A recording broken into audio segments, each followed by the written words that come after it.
ఆదిలాబాద్ జిల్లా వార్తల విషయానికి వస్తే రాష్ట్రంలో వ్యవసాయ రంగం సంక్షోభంలో ఉందని, అందుకనే రైతులు దిక్కుతోచని స్థితిలో ఆత్మహత్యలకు పాల్పడుతున్నారని బీఆర్ఎస్ పార్టీ ఏర్పాటు చేసిన రైతు ఆత్మహత్యల అధ్యయన కమిటీ చైర్మన్ మాజీ వ్యవసాయ శాఖ మంత్రి సింగిరెడ్డి నిరంజన్ రెడ్డి అన్నారు. నిన్న జిల్లాలో పర్యటించిన కమిటీ ఈరోజు మీడియాతో మాట్లాడారు. నిన్న జిల్లాలో ఇటీవల ఆత్మహత్యలు చేసుకున్న రైతు కుటుంబాలను పరామర్శించారు.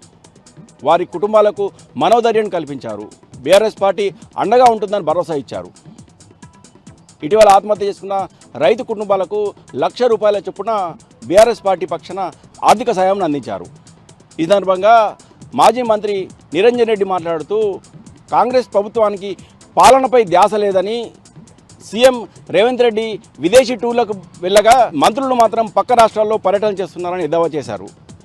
కాంగ్రెస్ ప్రభుత్వం ఇచ్చిన హామీలను నెరవేర్చే వరకు పోరాటం కొనసాగిస్తామని ఈ సందర్భంగా పేర్కొన్నారు. ఇక మరో వార్తా విషయానికి వస్తే రోడ్డు భద్రతా మాసోత్సవాల సందర్భంగా జిల్లా కేంద్రంలో ఈరోజు 2K రన్ నిర్వహించారు. ఇందిరా ప్రియదర్శిని స్టేడియం నుంచి ఆర్టీఓ కార్యాలయం వరకు నిర్వహించిన ఈ 2K రన్ను జిల్లా ఎస్పీ గౌస్ ఆలం ముఖ్య అతిథిగా హాజరై ప్రారంభించారు. ఈ 2K రన్లో జిల్లా ఎస్పీ గౌస్ ఆలం స్వయంగా పాల్గొని యువకులను ఉత్సాహపరిచారు.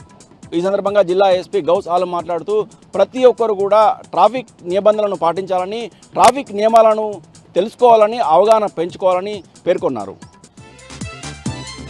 ఇక నిర్మల్ జిల్లా వార్తల విషయానికి వస్తే ఈరోజు జాతీయ ఓటర్ దినోత్సవాన్ని పురస్కరించుకొని జిల్లా కేంద్రంలో అవగాహన ర్యాలీ నిర్వహించారు.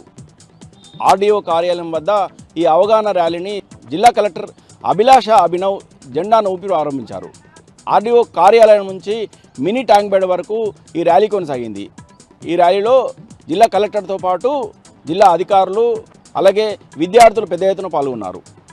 ఈ సందర్భంగా జిల్లా కలెక్టర్ అభిలాష అభినవ్ మాట్లాడుతూ ప్రతి ఒక్కరు కూడా 18 సంవత్సరాలు నిండిన ప్రతి ఒక్కరు కూడా ఓటు హక్కును వినియోగించుకోవాలని, రాజ్యాంగం కల్పించిన హక్కును ప్రతి ఒక్కరు కూడా వినియోగించుకోవాలని ఈ సందర్భంగా పేర్కొన్నారు.